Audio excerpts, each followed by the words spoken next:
I just fired a client who paid me $30,000 and I fully refunded him on the spot, and it was probably the fastest but also easiest decision I've ever made working with a client. My name is Sami Meibar, and over the past 4 years, I've helped generate a lot of money for a lot of cool companies.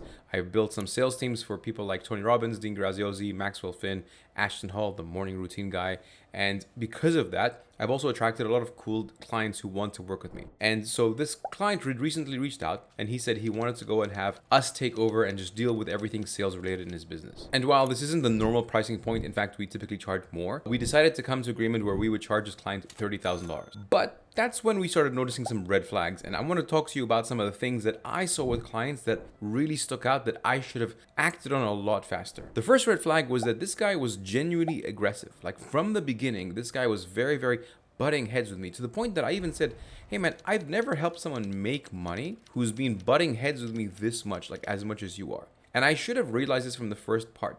We had only worked with him for a period of 2 weeks, but within the first week, it was very aggressive. The tonality, the way he was speaking to me, the way he was speaking to us was just like aggressive. And I was wondering, like, we've made you money. Why are you this aggressive? And his reasoning was, well, I could have made this money without you guys, and I could have done all this by myself without needing you. But when we looked into it, he wasn't making that much money. He had made some claims that he had made some money, but when we looked deeper into it, he wasn't making nearly as much as he pretended to. So within that time period, we generated more money for him, but he wasn't really like a big fan of like, oh, you know, I wanted more and I was expecting 10x that. To which I replied, we have just started working together for a period of a week and we had generated this much money for you. To me, I think this is a win. And he was seeing the bigger picture and he wanted to work with us for the long term, but I started noticing some of these things. The second week rolls around and we're still continuing to generate revenue. We're still creating sales for him.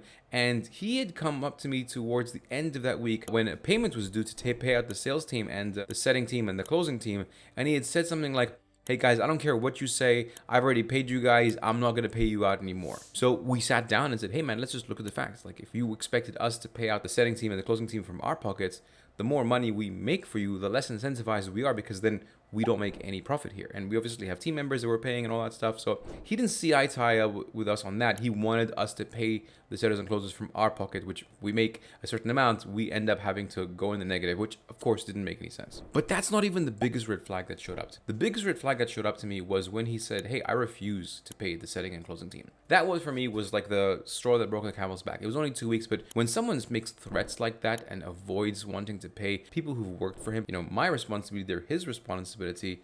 I take not just offense, I just say, hey, this is a clear red flag and I don't want to have anything to do with you. So I reached back to him. I said, let's get on a call right now. We get on a call. I'm like, hey man, I'm going to refund you the money. I've already done it. I've pressed the button. I don't even need you to pay off the setting and closing team. You know, best of luck to you. Wish you the best of the world. And I'll go ahead and pay out those closers and those setters from my pocket. Now you may wonder, why would I do something like that? Like, why would I go above and beyond even and go into the negative to make sure that the setters and closers are taken care of? And the answer is because you can ruin your reputation once. So my goal isn't to make a bad name for myself and say, oh, you know what, my fault that I can't pay you guys, it's this guy's fault, and place the blame on somebody else. My goal is to make sure that I build an empire and change lives. And if by doing so, I need to go into the negative, not only refund someone and pay them back in full, but also go in the negative to pay off setters and closers to make sure that they're taken care of, I'm happy to do so. In the end, we did come on to like a clean split and, you know, no harm, no foul. And I wish the guy full best, but this is a kind of a lesson for me, and I'm just really making this video to remind myself, whenever you have a bad gut instinct feeling, whenever you look into someone and say, something doesn't feel right, your gut is probably right. And the idea behind this video is make sure when you're working with people, you don't have to be in scarcity mode. So when I made this decision, my team came to me and said, wait, why are we refunding this person? Maybe we can find a way where we can do a clean split. We keep some of the money and then we return some, like a partial refund. To which I replied, absolutely not. I don't want any of this money. I don't want this lingering in my head. I don't want the weight of it. One of the best lessons a friend of mine told me, and it rang true while I was thinking of all this, was, is the money worth your emotional stress? And the answer is absolutely not. No amount of money is worth my emotional stress or my team's emotional stress. So rather than doing 1 foot in, 1 foot out and a partial refund and we try to find some sort of agreement, the best thing to do is cut your losses, refund the client, don't work with them again, and find someone else. 3 days after we fired this client, we got an extra 2 clients to replace him who are much more fun, much more exciting, and way better culture fit to work with us. And of course, the idea isn't, oh, if you fire someone, you're going to get new, but you are going to make room for quality people to come into your life. So don't feel like you're in scarcity mode where you have to work with clients that you don't enjoy working with.